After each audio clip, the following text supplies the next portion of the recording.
Hello, ഇന്ന് രാവിലെ നല്ല വെയിലായിരുന്നു. അതുകൊണ്ടൊന്ന് നടക്കാൻ പോയി. ഇതാണ് നോർത്ത് ബെൽഫാസ്റ്റ്. നോർത്ത് ബെൽഫാസ്റ്റിലെ വാട്ടർ വർക്ക്സിലാണ് നടക്കാൻ പോയത്. ബെൽഫാസ്റ്റിലെ തന്നെ one of the most beautiful പാർക്കാണ് വാട്ടർ വർക്ക്സ്. ഇവിടെ കുറേ സ്വാൻസ് ഉണ്ട്. ഇതൊക്കെ കണ്ട് ഇവിടെ കൂടെ നടക്കാൻ നല്ല രസമാണ്. അതുപോലെ ഇവിടെ നിന്ന് നമുക്ക് കേവ് ഹില്ലിൻ്റെയും വ്യൂ കിട്ടും. പിന്നെ എനിക്കിവിടെ വന്നിരിക്കാൻ പേഴ്സണലി ഭയങ്കര ഇഷ്ടമാണ്. ബിക്കോസ് ഞാൻ ബെൽഫാസ്റ്റിൽ വന്ന ടൈം എൻ്റെ ഫസ്റ്റ് ഹോമാണ് ദേ കാണുന്നത്. ഇതിൻ്റെ ജസ്റ്റ് ഓപ്പോസിറ്റാണേ. അവിടുന്ന് ഈ പാർക്കിൻ്റെ നല്ല ബ്യൂട്ടിഫുൾ വ്യൂ ആയിരുന്നു.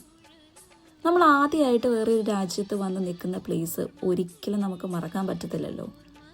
എല്ലാ സ്റ്റുഡൻസിനും പറയാനുള്ള കുറേ ബുദ്ധിമുട്ടുകളും മല്ലുപിടുത്തത്തിൻ്റെയുമായിട്ടുള്ള കുറേ കഥകളുണ്ട് ഈ റൂമിൽ. പക്ഷേ അവിടെ നിന്നൊക്കെ ഉള്ളൊരു സ്ട്രെസ് ബസറായിരുന്നു ഈ പാർക്ക്. അതുകൊണ്ട് എപ്പോൾ ഇവിടെ വന്നാലും ആദ്യം മുതലുള്ള ഓരോ കാര്യങ്ങൾ ഓർമ്മ വരും. ഇവിടെ ഇങ്ങനത്തെ കുറേ ആക്ടിവിറ്റീസ് നമുക്ക് ചെയ്യാൻ പറ്റും. ഇന്ന് നല്ലൊരു ബ്രൈറ്റ് ഡേ ആയതുകൊണ്ട് ഇവിടെ പാർക്ക് റണ്ണ് നടക്കുന്നുണ്ട്. കൊച്ചു കുട്ടികൾക്ക് വരെ ഇവിടെ ഓടാൻ നല്ല മോട്ടിവേഷനാണ്. ബൈ.